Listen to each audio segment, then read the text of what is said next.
Senator Mayer to explain her vote. Thank you, Madam President.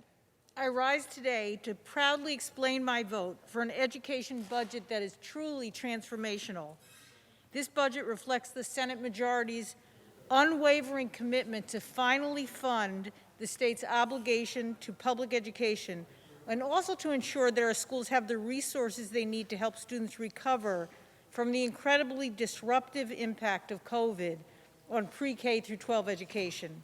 First, I want to thank our Majority Leader, Senator Stewart Cousins, for her unwavering dedication to the principles of educational equity that reflects our values. This historic bill could only happen because of her personal commitment to see it through. She feels these issues with a sense of personal passion that led to this paradigm change, and I am forever grateful for that. In this budget, we finally commit to funding the obligation laid out more than a decade. People don't understand that. A decade ago, in a statutory formula designed to drive greater equity and educational opportunity for all children in New York. Some of us thought this day would never come, but through the work of advocates, parents, my terrific colleague, Senator Robert Jackson, who has spent more than a decade leading this fight, our New York City Education Chair, Senator John Liu, exceptional teachers, administrators, school board superintendents, and so many others, including our colleagues on the Board of Regents, we are finally getting this done. But we make these major changes for a purpose, to ensure every school provides the quality education our kids need, regardless of where they live, the wealth of their neighborhood, or any other factor.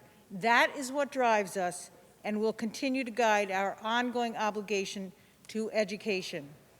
In addition, this budget comes to grips with the impact of COVID on our schools and our students. This has been a year of educational turmoil that children, parents, and teachers have faced with courage and resilience, but it will have lasting consequences.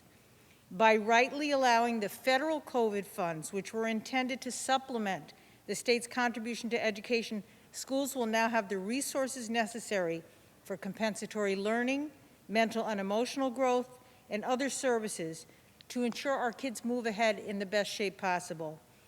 These funds will also fund necessary emotional and support services for thousands of students who have lost loved ones of their own.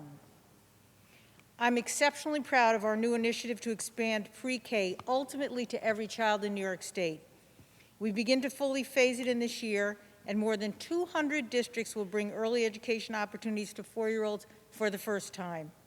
This is a path-breaking development that could ultimately lead and will ultimately lead to full-day pre-K for all 4-year-olds in the state. Another dream we thought could never occur, but which will lead to positive social and academic success for so many of our children.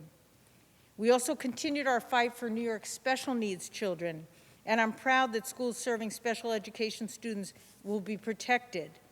And I'm thrilled that our schools for the blind and deaf will receive additional funding, and our 42010 schools will receive $30 million in capital. It took a lot of fighting and a lot of noise and a lot of partners to make this happen, but we are proud of this effort to provide historic funding for our schools to support our students and affirm our commitment to educate all children, regardless of where they reside.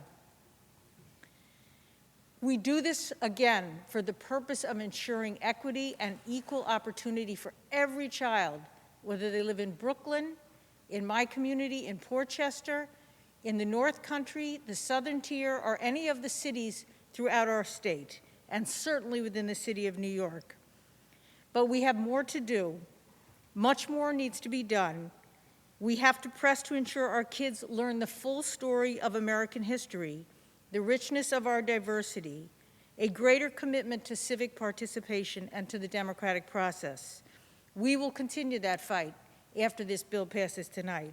But for now, I'm incredibly grateful to the exceptional staff that made this happen.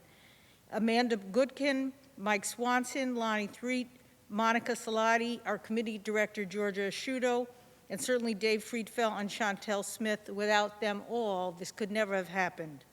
But for the children of New York, I'm exceptionally proud of this budget. We are making this difference for them